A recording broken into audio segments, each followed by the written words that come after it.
Hi, this is Kyone Wolf, but today I'm calling myself Zoe July because it's July and I like July. And Zoe is... Look, I'm just calling myself Zoe July, okay? Today I'm making some cute labels for the preservatives I'm putting up. See? Homemade vanilla. Get out, right? I've got some Zig pens and some stickers and buttons. I'm going to put on some music by the Field Mice and get going. Wait a minute, I've got the jars all mixed up. Is this the peach raspberry or the mincemeat? And where are the spiced pickled runner beans? This Zig pen is totally skipping. You know what? Screw this. It's all just sex and food hurtling towards a necropolis anyway. I'm not working on any damn show about the Twee aesthetic. I'm gonna go bomb another thrift store.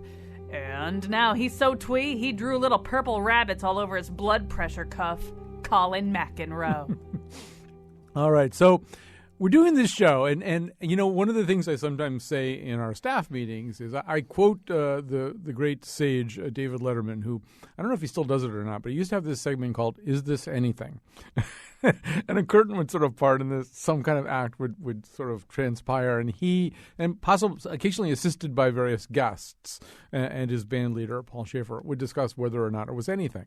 And sometimes for our shows, you know, we have to ask ourselves the question: is this anything? And I've become increasingly convinced, influenced somewhat by at least one of the guests on today's show, that there is this pervasive cross-platform artistic aesthetic called Twee, which in fact is, I mean, some people self-identify that way, and other people don't. And other people, some artists object to being called Twee. It's T-W-E-E if you're sitting there in total perplexity.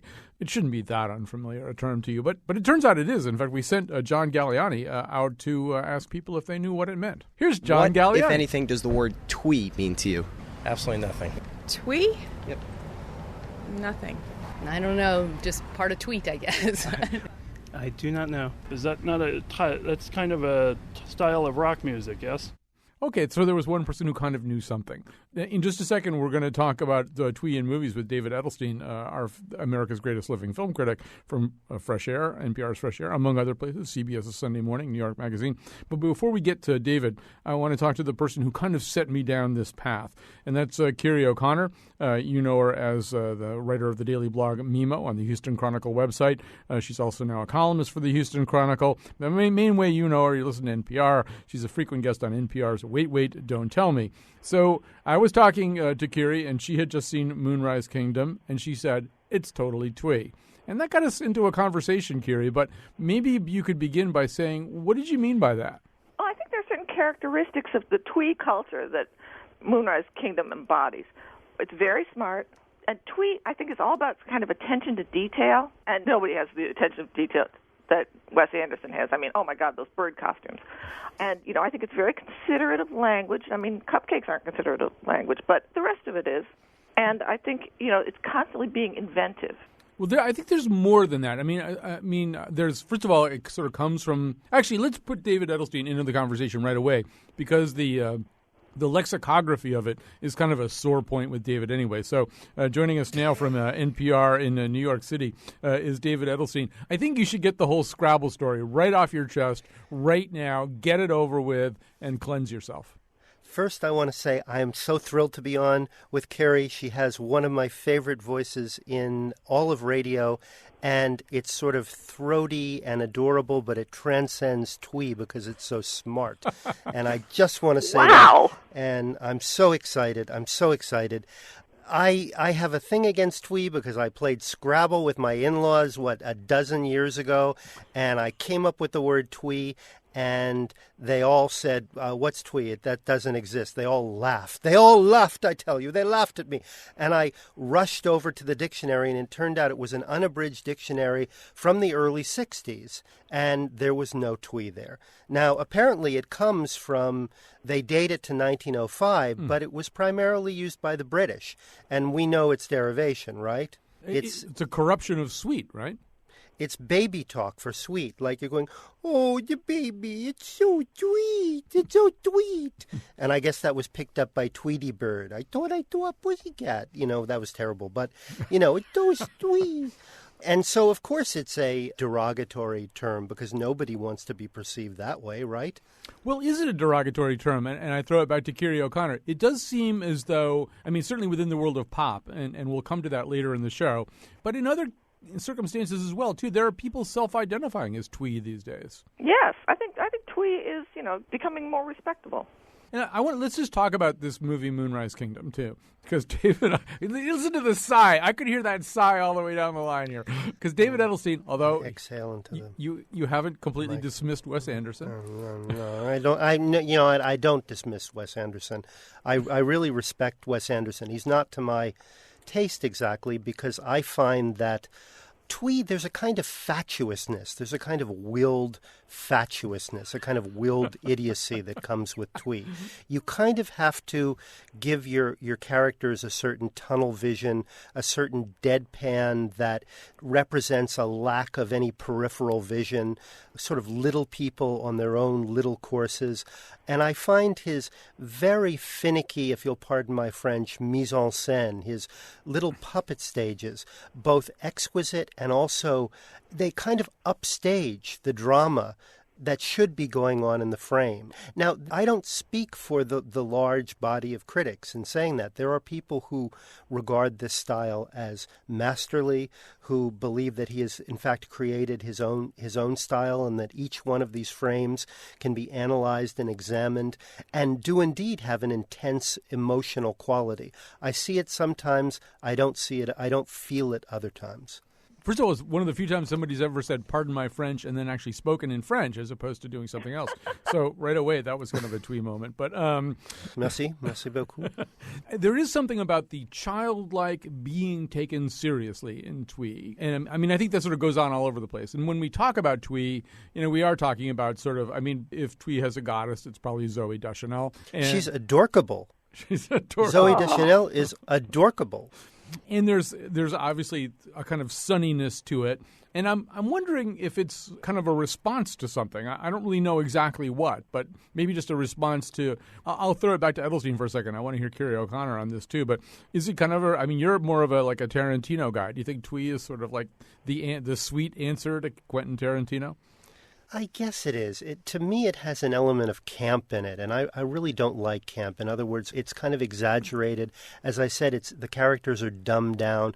That show, The New Girl, really drives me out of my skull. And I used to love Zooey Deschanel. I liked her when she had a little bit more of a punk spirit. Mm-hmm. So that innocence and that wonderment that came out, there was sort of a tension. Now the character she plays is supposed to be eternally accepting, optimistic. And it's true that the show often makes a joke of how her reality contrasts with what we're seeing on screen, which is often somewhat more sordid. But there was a Mike Leigh film called Happy Go Lucky that if listeners haven't seen it, must see it, in which a young woman had a very blithe and sunny view of life. She was accepting of everything. She made the best of everything. And she had that view at the end. But along the way, she collided with some really angry and sordid people, near tragedy. And you saw that point of view was willed. There was a spiritual component. There was something brave and heroic about holding on to that in the face of the world's awfulness. I would say the same thing about Miranda July, who is often called Twee in her film Me, You, and Everyone We Know, and even to an extent in her last film, which was very unpleasant but really great, called The Future.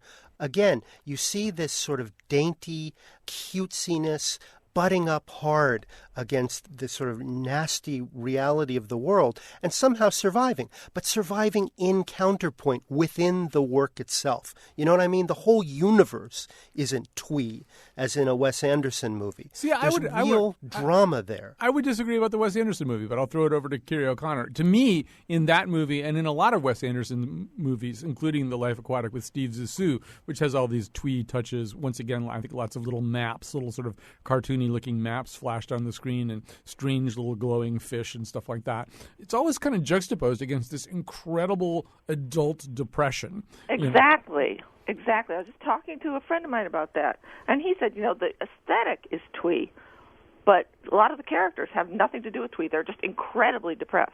I guess I would agree. I mean, there's a suicide attempt in the Royal Tenenbaums. Obviously, there's tragedy in the Steve Zissou movie. I think that, as I said before, I would absolutely agree with you. And when his films work, for me, that is kind of front and center, that tension. I find, as I said, though, that for me, the balance is off. I'm noticing the cutesy details more than I'm feeling the tragedy of these characters' lives. And I just don't think Wes Anderson is kind of in control of his gifts. On the other hand, we could say many great artists weren't in control of their gifts, and that's part of why we love them. So I'm open to the Wes Anderson aesthetic. I don't feel it, man. I just don't feel it in my heart. We're talking about Twee right now. We'd love to hear from you, too, assuming you have any idea what we're talking about. Do you feel like you're drowning in Twee? Too many? And why should you have any idea? But that's right. Too many bright colors, too much sweet music, too many people playing ukuleles, too much Zooey Deschanel and Miranda July.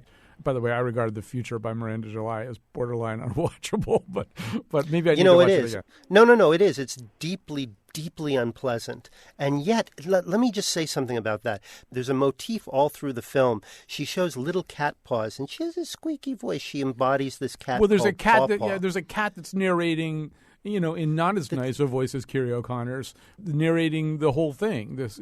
And people say, "Oh, it's so cute." And I'm not going to reveal the ending, but there is a real kind of slap in the face ending involving that narrator that brings you completely up short. That's consistent with the movie's very, very bleak worldview. I think that was an example of a genius use of Twee. Genius. I wish there were a French word I could use for it. I'm sure there is. I'm sure the French have a word for it. I know. Kiri O'Connor, there was maybe sort of a viral Twee moment. There was, right before New Year's Eve this year, a video that went up on YouTube, which I'm pretty sure you're aware of, and I think maybe even posted up on the Mimo blog, in which Zooey Deschanel and Joseph Gordon-Levitt are sitting there with guitars and ukuleles and God knows what else, and they sang, "What Are You Doing New Year's Eve?" And to me, there was something very Twee about that moment. Maybe we can figure out what it was. But people went nuts for it. People really loved something about it, right? Yeah, it was terrific. And by the way, the ukulele is the official musical instrument of Twee. Yeah. But what is that thing? I mean, first of all, I think one word we haven't used is kind of nostalgia or old-fashionedness. And there is something in the Twee aesthetic that craves the past. Unlike steampunk, another kind of difficult to document cross-platform aesthetic, it's hard to locate exactly where in the past Twee lives. Maybe just in some huge, broad expanse of the past. But it does seem to look backwards a little bit. Oh, I think it definitely does. I mean, that's part of the sort of handcrafted quality of it. Yeah, the handcrafted is that's really a good point. Yeah. And maybe at its best there is a kind of irony built into it. That you mentioned David Letterman, and one of the amazing things about Letterman in sort of early 80s culture was that he was, in sort of razzing the folks at home, you were looking at 50s images and even earlier of, very sunny Americana through a kind of doper's haze. There really was a kind of stoned making fun of quality to all those things because when you change the context, when you put them on stage in the David Letterman show in front of hipsters, then it completely changes the context of it. And so we all laughed at that. We all laughed at the folks back home. And maybe Twee embodies at its best in sort of the indie rock scene of the late 80s and 90s. It had this desire for innocence with a kind of ironic understanding that it was in some ways nostalgic. It was the nostalgia, if you'll pardon my Greek, from nostos, which means pain. Looking back, people don't realize it. Nostalgia has a component of pain built in. Looking back, with sadness at what's past. All right, let's, to that end, grab, he may not be able to do it in Greek, but here's Robert in New Haven who does want to talk, I think, about the Twee element in indie pop culture. Hi, Robert. Hi. I was driving in New Britain and listening to the CCSU radio station a number of years ago and heard this very, I guess the term now is Twee, shimmery, slow, whispery song, and suddenly realized that they were doing a cover of Anarchy in the UK. And it just absolutely blew my mind. I spent about 3 years trying to track it down, and I finally found it. It was a group called Fraser Chorus. And even in the Internet era, it was hard to get a hold of this CD. But the thing that made it remarkable was they really seemed to do it absolutely straight, this Sex Pistols punk rant. But I don't know if you folks have run across Fraser Chorus, but that is a very unusual group. Well, actually, we can ask later. We have a musician named Ian Schlein who'll be joining me later to talk a little bit about the history of twee pop. Kiri, what he's saying, what David's saying, it kind of brings me back to something I remember that you said quite a while ago, which was that the people of your daughter's generation, people we can sort of place more or less in their 20s right now. I mean, you think about David Letterman, and the message of David Letterman kind of was, this is crap. What I'm doing is crap, and what I'm supposed to be interested in is crap, and probably the commercial that's going to come on after I get through talking is crap, and you really shouldn't like any of it, but it's late-night television. We're not putting that much work into it, and we're going to have kind of a sense of humor overall about it. Whereas in experiencing the sensibilities of the generation of your daughters, you sort of said that there was kind of a different attitude, more of an expectation that things would be good and things would be worth liking. Well, I think that's one of the nicest things about Twee is that it's very optimistic. I just want to bring up the tweest thing I have ever read, which is the Will Fair books by Alicia Gray Painter. Mm-hmm. They're young adult books, and the three main characters are literally described in the book as old children. And I think there's like an old children quality to Twee, too. You keep that sort of innocence and optimism of, which I didn't have as a child, but I guess other people did, you sort of retain that. Well, yeah. Can I say something about Twee, yes. Colin? Please say something. I just about want to Twee. say that Twee, how you, like right now, I was just listening to Carrie, and I was thinking, oh yes, the way she talked about it made me think, oh yes, I came in here to kind of dump on Twee, and now I like Twee. And it has a quality that if her words connected with me, and if you hear something or you see something that is Twee, and it sort of barrels past your cynicism, and it converts you. When Twee works, it makes you almost like a baby going, oh, how Twee. And now I feel very, very good about it.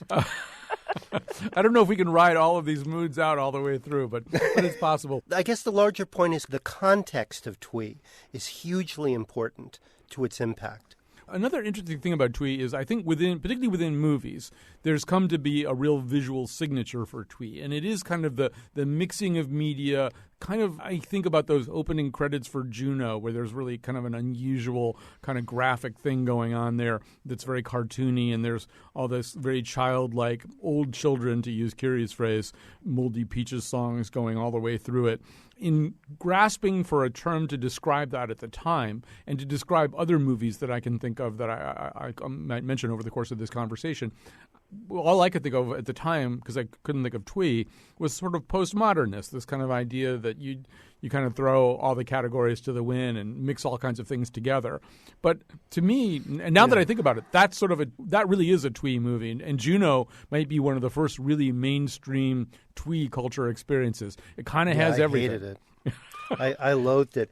And, it's interesting because just the other day in an interview, the great rock critic and philosopher Greil Marcus had this rant against postmodernism and this cry for a return to modernism. He was sick of all the irony, of all the sort of built-in irony and the sort of willed obliviousness that comes from a certain kind of postmodernism and just a cry for a return to modernism. I don't know if that makes any sense, but I think it does. I understand where he's coming from. Kiri, I can't remember where you came down on Juno. Oh, I hated it. I'd like to say that I hated it the first time and a half that I watched it. I had to watch it a few times to sort of come around to it. I mean, I still have some problems. There is a tweeness to Juno that's troubling. Well, okay, just as an aside, the thing I hated about it was nobody behaved like a normal person. What teenager doesn't care about sex? But that's very Twee. I mean, there's one of the notions of the Twee aesthetic, I think, is there is a kind of sexlessness to it. There's a childlike innocence that kind of replaces what we might expect to find in the sexuality of rock and roll or a sexual situation in movies. I guess artificiality, if the artist earns it. I mean, we can look at many great works of art in which the characters don't behave the way they do in life. That's not why we turn to art. Otherwise, everything would sound like what would happen if you tape recorded some dull conversation in a coffee shop. I just didn't think that in the case of Juno, it earned its tweeness. There's a movie that just came out by Whit Stillman called Damsels in Distress that is borderline twee and that is campy, that a lot of people didn't like. I half liked it, and I think that at its best, the movie was really kind of exploring something. It was exploring a certain kind of person who gets an idea or an ideal, a philosophy of life, and how that philosophy collides with the real world and renders them sort of ridiculous, but at the same time, you still love their spirit. I guess it is what the adorable Zooey Deschanel is doing in The New Girl. But I think it worked a little better in the Whit Stillman movie. All right, since we got a Zooey Deschanel call up on the board, I'll just grab her right now. Here's Jamie in Wethersfield. Hi, Jamie. Hi. My comment is that I'm a young professional in my mid-20s. I like Zooey Deschanel a lot. I think she's very talented.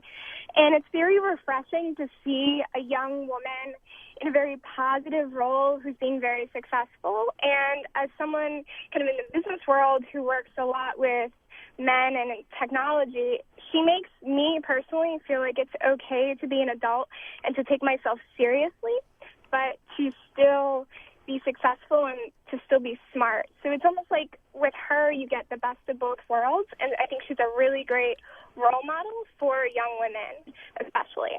Great call, Jamie. And first of all, does she also make you feel okay about just staying in on a rainy day and having tomato soup delivered to your place while you listen to Shake, Rattle, and Roll? Yeah, with grilled cheese. Yeah.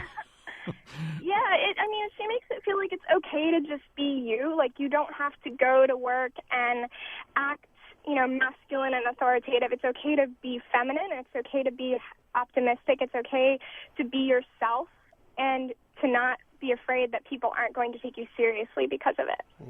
All right. So would you bake me cupcakes sometime? She's not going to bake you cupcakes. She's too busy. Oh, so you would bake cupcakes. Aren't you too busy taking yourself seriously in the business world to be baking cupcakes for some total stranger? But that's what I love about her. I think she puts out the message that you can do both. Yeah. You can go to work and be a project manager, and you can come home and make a cherry pie. All right. That's beautiful. Jamie, great call. Boy, that is beautiful. I'm sorry if I sounded ironic. I don't know if she didn't seem to know what I was referencing, but Zooey Deschanel is in one of the first really overtly twee commercials. Although twee pop music has been used in commercials a lot, but there is a commercial now for the new iPhone where she's having Siri get her tomato soup delivered on a rainy day, and I don't know, and She's not going to be going out. She's going to be staying in and playing the ukulele and dancing around. I don't love it as much when it's used to sell something. I mean, I know she's selling herself on her show, but I guess I don't love it when it's specifically associated with a product. Yeah, but I guess that tells you how hip twee is, if in fact, and how in she is, if it's used to sell. Let's face it, the most coveted and fetishized product of our era. Kiri O'Connor, just to go back over to you, I apologize for citing a casual conversation we had like 10 years ago as though it was in a peer-reviewed journal. You may not want to associate yourself with these comments anymore. But I do also remember you talking about what we could maybe call the Zooey Deschanel generation as not as suspicious of marketing, not as suspicious of advertising, as kind of being eager, avid, and happy participants in a commercial world. Oh, I think that's generally true. I think it may have changed a little bit when the economy slid down, but they just understand this to be a commercial world. All right, we're going to grab a few more calls here, including this is a great one for Edelstein, I think, because it'll take us back into the movie past. Here's James in West Hartford. Hi, James. Hey, Colin and company. I want to follow up partly on what you said about sexuality, because I'm interested in the imposition of twee, and see if you agree, when they made that movie out of Truman Capote's Breakfast at Tiffany's, and we're not really sure what we're supposed to think about this beautiful, iconic Audrey Hepburn, especially if, in fact, we read the novel. Are we supposed to look at her through twee lenses now? That's a great question for Edelstein, anyway. Well, the movie gets away with it because she's so utterly captivating. But there were movies, especially in the early 60s or mid-60s, before the sexual revolution, in which call girls were presented in a way that was sexless. Sweet Charity, which is based on a Fellini movie about a call girl, right.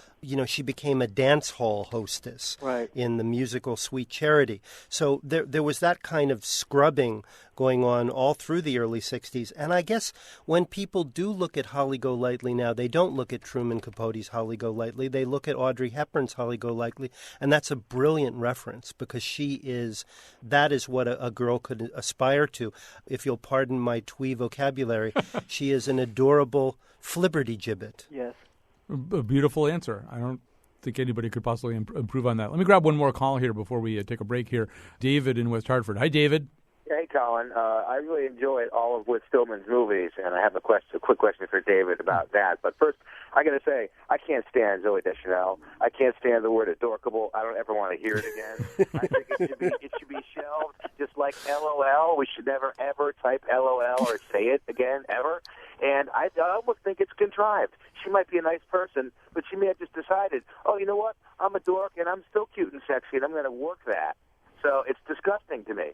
Maybe because I'm 42, and I'm sorry for the rant, but I'm not, I'm of an older generation, and I think the whole thing is just phony and stupid, and I hated Juno, too. Now, Damsels in Distress, I haven't seen it, but I love Whit Stillman's movies, and I almost think they're not postmodern, really. They're just modern and should not be, hopefully not lumped in with this other trend, and I wanted to get Edelstein's opinion on whether or not Whit Stillman's movies are modern, postmodern, or what. No, in fact, Damsels in Distress is a kind of radical change of tone for him. I don't mean to lump in Metropolitan or Barcelona or The Last Days of Disco. Those are essentially basically realistic comedies of manners, philosophical comedies of manners, and some of them really work beautifully. Metropolitan is just a wonderful film and is not at all twee, although some of the characters, I guess, could be accused of being twee. It's Damsels in Distress that has a very kind of campy, artificial tone that when you see it, you might, I think true lovers of Whit Stillman will be a little bit disappointed by the film. I just want to say one last film thing before we go to a break here, and that is I want to mention a film that I know that David's seen. I'm not sure whether Carrie's seen it or not, but I know it's a movie that David liked, and that is the movie Beginners. Now, Beginners is the movie that actually Christopher Plummer won an Oscar for this year, and it features Ian McEwan, and everybody in it's maybe a little bit older than the Zooey Deschanel. Ewan McGregor, not Ian McEwan. Ewan McGregor, sorry about that. A little bit older than the Zooey Deschanel generation, a little bit older than the Juno generation, but there's that same kind of thing where there's kind of cartooning that bleeds into the movie, and then there's a dog, Jack Russell Terrier, who talks with subtitles and communicates. And once again, I was looking for sort of a way when I first saw the movie to think about it and to communicate with it, and I was thinking about postmodernism. But I don't know. Is that movie twee? I wouldn't call that movie twee, but there are scenes in which he talks to this Jack Russell Terrier, and the Jack Russell Terrier talks back via subtitles. But I think it's pretty clear that basically that's part of his own mind talking back to him and telling him what he's really thinking, that he's projecting onto his pet, which is, I think, something that we all do project onto our pets. And I think, again, it's the context. And there's a beautiful moment later in the film in which he's talking to the Jack Russell Terrier, and he talks about what the terrier was bred for like catching rats or something that it's not required to do anymore. And it says now basically all you do is you're cast in movies because you look adorable and people can project stuff on you. And it's a beautiful, I guess, postmodern way of rounding out the whole role of the Jack Russell Terrier. And by the way, if people haven't seen that movie, please see it. It's so wonderful. But that sort of raises the question, Carrie, and we'll sort of go out with this and with a little clip. I mean, when you have something like twee, the notion of twee, it can become just sort of a visual signature, a visual aesthetic, too. It doesn't necessarily have to be, I would argue anyway, kind of backed up with a whole bunch of other stuff. To me, that movie looks kind of twee, and it's got got a few elements in it that I think of as twee. So, I don't know, does twee have to have some kind of substance and content to it, or can it be just a look? Oh, I think it can be just a look. I mean, I think that, there are elements of twee in lots of things. And part of the look also is a little bit vintage. Vintage, vintage is definitely a key word. All right, we're going to take a little break now, but as we take a little break, Saturday Night Live has been paying attention to this. I don't know if they actually use the word twee very often. Quirky maybe is a little bit more common. So we're going to hear a little bit of a skit that they did featuring somebody playing Zooey Deschanel. It's being quirky, and here's your host, Zooey Deschanel. Hey girl, I'm Zooey Deschanel, and my soul was born in 1901. Welcome to Being Quirky, the show that celebrates the quirky lifestyle of vintage clothes and... With me in the kitchen, as always, is my BFF, Michael Sarah. Hey, Zoe. The cookies are done. They're little hearts. So cute. Not as cute as you, though. I mean...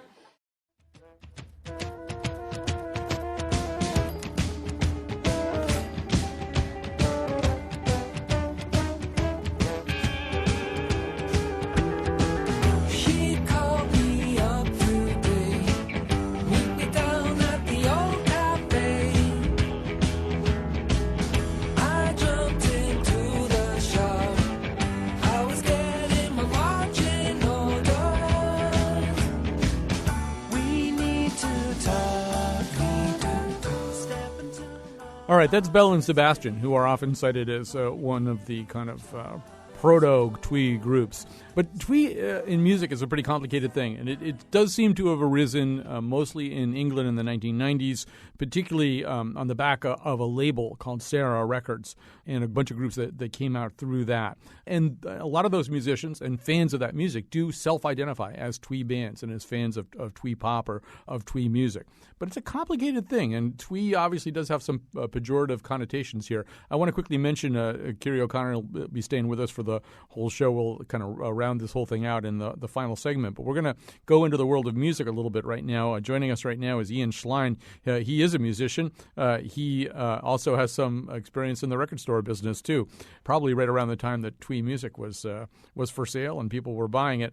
And he's a musician who, well, Ian, it's sort of a complicated thing, isn't it? Because when I was asking around for somebody in Connecticut who had some background in twee pop, your name came up. But it's really not a term that you really like all that much.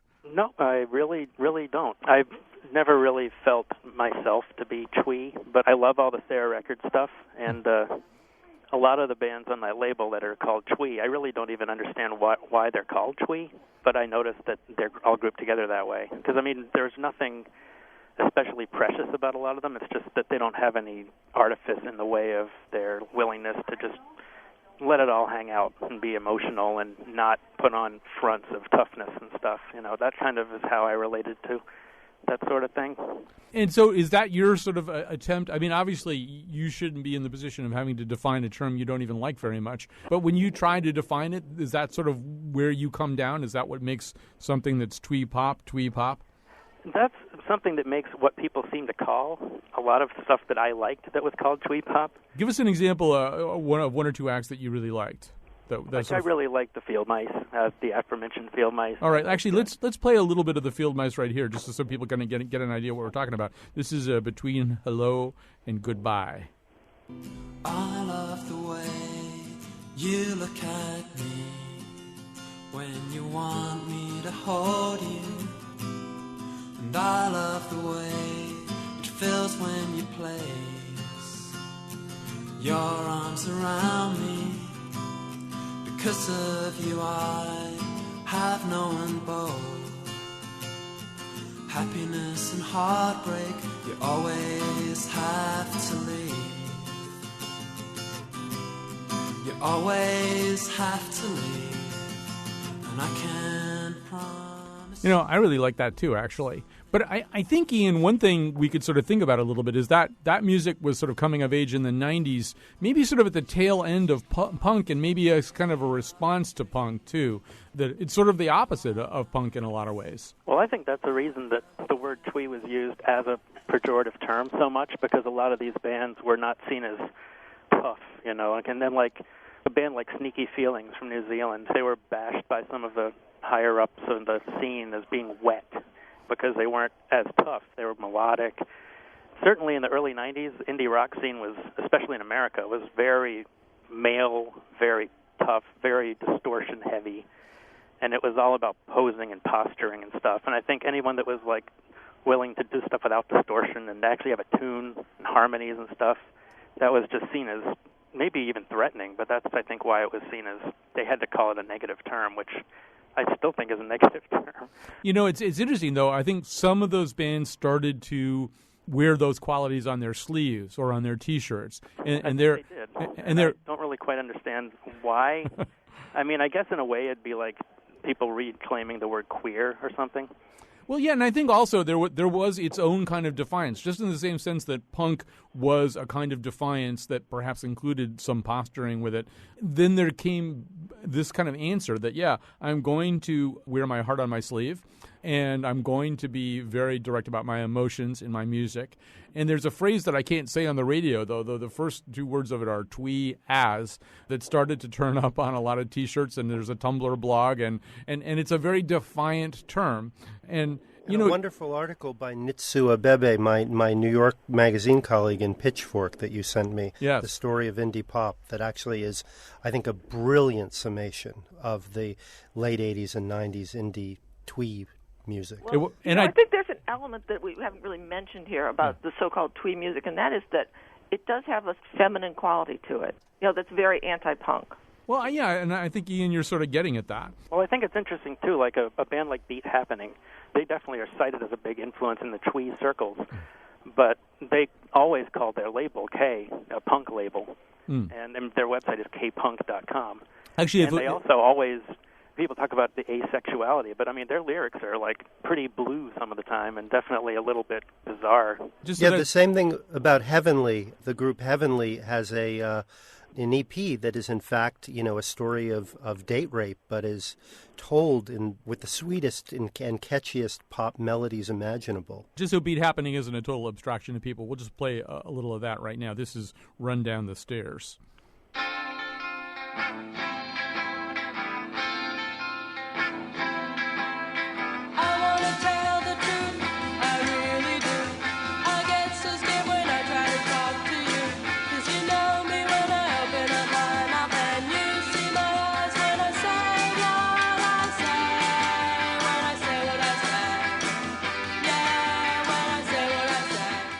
And I just want to say about that, too, and this is really going to make Ian pound his head against the counter where he's sitting right now, I think. I actually asked Pandora, which I think most people know is an internet service that kind of programs music based on your taste, but they also have specific channels, and they do have a twee pop genre station. So I asked them today to tell me, you know, how do they decide what's twee pop? You know, how do they decide what they're going to program on that particular station within their service? And they said, our collection of twee and twee pop, and then this is the part that's going to make Ian pound his head, a.k.a. bubblegum indie rock, is very well-rounded. We have a substantial amount of content from the significant artists, Belle and Sebastian, the Softies, Camera Obscura, as well as newer emerging artists, Allo Darlin, The Pains of Being Pure at Heart. In addition, we also have a twee pop genre station. I just sort of covered that. Also Camera Obscura, Belle and Sebastian, the Softies, the Field Mice. The genre bubblegum was contrived in the mid-'60s to describe upbeat, sugary pop music marketed to teenagers. A lot of those same characteristics make up the twee pop, which originated in 1986 in the UK. Twee meaning dainty. The style is driven by simple and sweet melodies and lyrics combined with jangly guitars. It was that phrase, jangly guitars, that made me come back to this little communication from Pandora because of the cut that we just played. But I'm assuming, Ian, that the term bubblegum turns your stomach. I don't dislike bubblegum music, like, you know, the real bubblegum stuff, like 1910 Fruit Gum Company and all that. I mean, it is what it is, as they say. Mm-hmm. But because it's such a disposable-sounding term, I don't think that a band like the Softies, who are anything but happy-go-lucky and whatever, or the Field Mice, I mean, almost all of those bands are actually kind of dour at times, in a good way. It's funny what people seem to consider to be, like, happy-go-lucky and upbeat when a lot of these bands are really just singing about heartache and not being happy at all. And they don't sound happy to me. Right, or I mean, actually, it's so many of the things that you've said, Ian, you've almost quoted from the band. We're going to go out with a cut by The Pains of Being Pure at Heart. And since Ian talked about heartbreak, we'll play Heart in Your Heartbreak. She was a missing your mistake. No matter what you take, you're never gonna forget. She was the tear in the red storm. She was the promise that you would have sworn.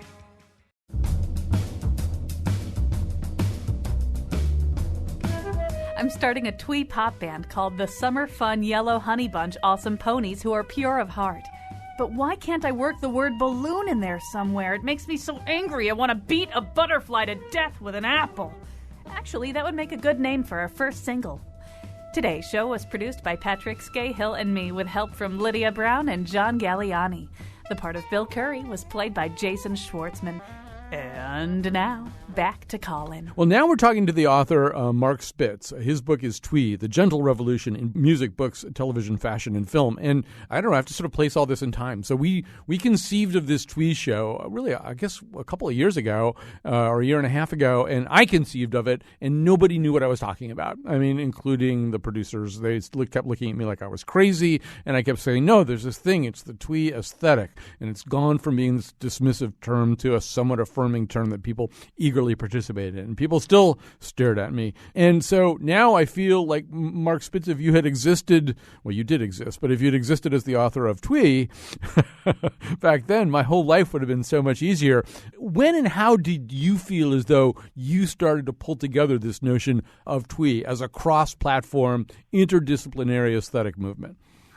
Probably around the same time that you did. I mean, there are people who observe culture in different ways, and there are people who observe culture in similar ways. And I just saw that hip and cool and jaded and druggy and a certain type of behavior and style was sort of maybe becoming tired or just seeming a little less honest. And people were sort of, as they did close to 40 years ago now during punk, we're starting to see through the sort of tropes, see through the fashions, and kind of reverting back to things that were a little bit more permanent and honest and, like the subtitle says, gentle. I think gentle is a key word. Although, I mean, here's the thing, though, and I'm sure you encountered this, that Twee, it's a complicated word, and it obviously is something that, quote-unquote, works to a certain degree. It attracts a powerfully connected audience. It's not a huge mass audience, but it's the kind of long-tail audience that really likes this kind of stuff. So whether it's Wes Anderson or Zooey Deschanel or Miranda July or Belle and Sebastian, whatever it is, the people who connect to that, and if they connect to the whole thing, they really love it. They really want a lot more of it.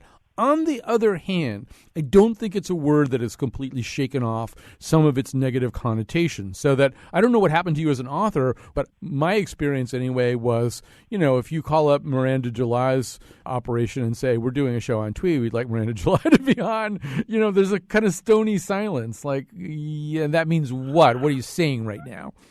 I don't want to say I outright swindled people, but I will cop, now that the book is published and there's really nothing they could do about it, I will cop to describing the aesthetic accurately, but maybe shying away in certain occasions from using what my editor and I ended up calling the T word, that being Twee. And I like the way you said it was reasserting itself slowly from pejorative to something that people could take pride in, as punk did, and as the word punk did years ago. And, it's anti-bullying, it's more emotionally honest, it's less masculine posturing, and my sources got it. I've not received an angry letter from someone saying, how dare you include me in a book called Twee? But I did receive, when I would send interview requests out, on occasion, the dictionary definition of Twee as a negative reply. Right. Who did not want to speak to me and did not want their art bundled up under that cardigan sweater. Right, exactly. And I think also, if you haven't already self-identified as Twee and figured out that there is an aesthetic into which you fit, having somebody ask you about it that way is the worst way to begin pondering it, because you don't even know what you're being asked about. To me, one of the mistakes that people make when they think about Twee, if they think about Twee at all, or as we begin to talk about it, they see it as this fundamentally innocent pink and happy aesthetic, and that's pretty much it. And to me, it's not that at all. And ukuleles and exactly, yeah. It's all ukuleles and pink hearts fluttering in the air and stuff. And to me, I mean, you look at Wes Anderson, his oeuvre is very much about depression. It's about the fact that life really is depressing, and that, you know, in the teeth of that kind of depression, in the teeth of how hard a burden life can be, you know, it really makes sense to seize upon these other things that really do make you happy, or that can make you happy. Franny and Zoe is just saturated with death, and these characters are haunted. Max and Rushmore's mother's dead. There's a suicide attempt in Royal Tenenbaums. I mean, parse out any Morrissey lyric. It's not a hippy-dippy sunshine and unicorns aesthetic by any stretch, and I have no idea why it got that reputation. And what I like to do as an author in general is kind of look under those rocks to see like where the truth is sort of hidden. And I think the one last thing we also have to say about this, Mark Spitz, is, and I want to remind you, you're listening to Mark Spitz. His book is Twee, The Gentle Revolution in Music, Books, Television, Fashion, and Film, is that, you know, on the one hand, it's sort of frustrating the degree to which people don't get what we're talking about when we talk about Twee. But the only thing worse than that would be to have everybody embrace it, because that would kind of wreck it, right? Every subculture depends a little bit on exclusiveness. Yes, it's been my experience with all my books that the people who embrace them really, really embrace them, but there's not a lot of them. But I feel like they stand, and especially this one, and a couple of more history-leaning books, like I did a book on LA Punk, and I did a book on a novel about the Smiths before the Smiths sort of crossed generations, where they age well. And I think that Twee... I think maybe I got there a little early, maybe you got there a little early, but I think that we'll both be vindicated at some point that it's going to go on, and it's not going to just be apologies to anyone who is emo, but it's not going to be like emo or one of those things that you're sort of vaguely embarrassed about embracing at a point. Mark Spitz, if we're not vindicated, we'll just put some really happy music on, and we'll realize that life is occasionally disappointing, but we'll go forward. We'll go forward. We'll get the ukuleles out, we'll listen to some Tiny Tim, and we'll watch a Charlie Brown cartoon. Yeah, maybe we'll bake something, too. Thanks for joining me today, Mark Spitz. Thank you very much for having me on the show, and I enjoyed talking to you. We wanted to make sure David Edelstein had the last word on Twee. So here's what he said when I asked him, after being a part of this show, if his Twee views had changed at all.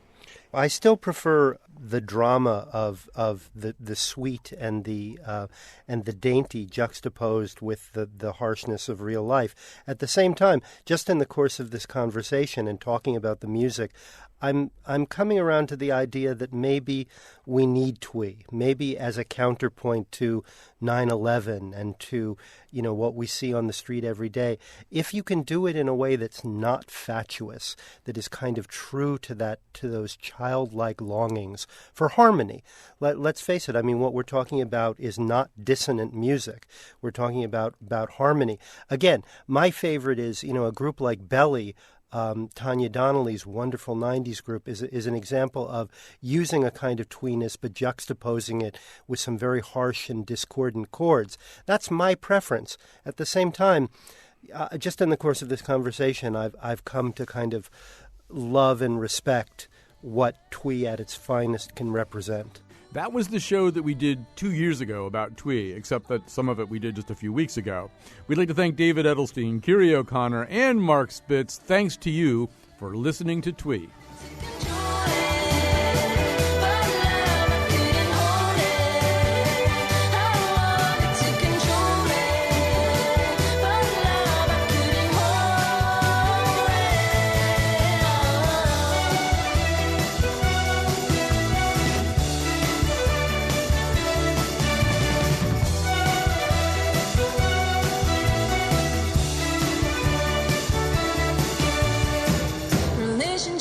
Was something I used to do. Convince me they are better for me and you. We met by a trick of fate.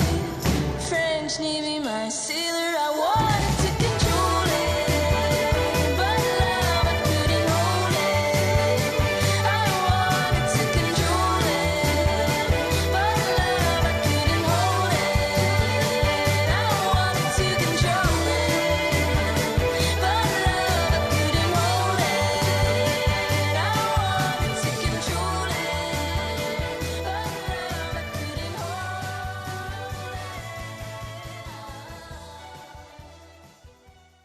I'm Kyone Wolf, and this is my Twee song. I am so happy, I cannot tell you why. This is not working out at all. We're all just going to die anyway. What's the point of any of this? Thank you.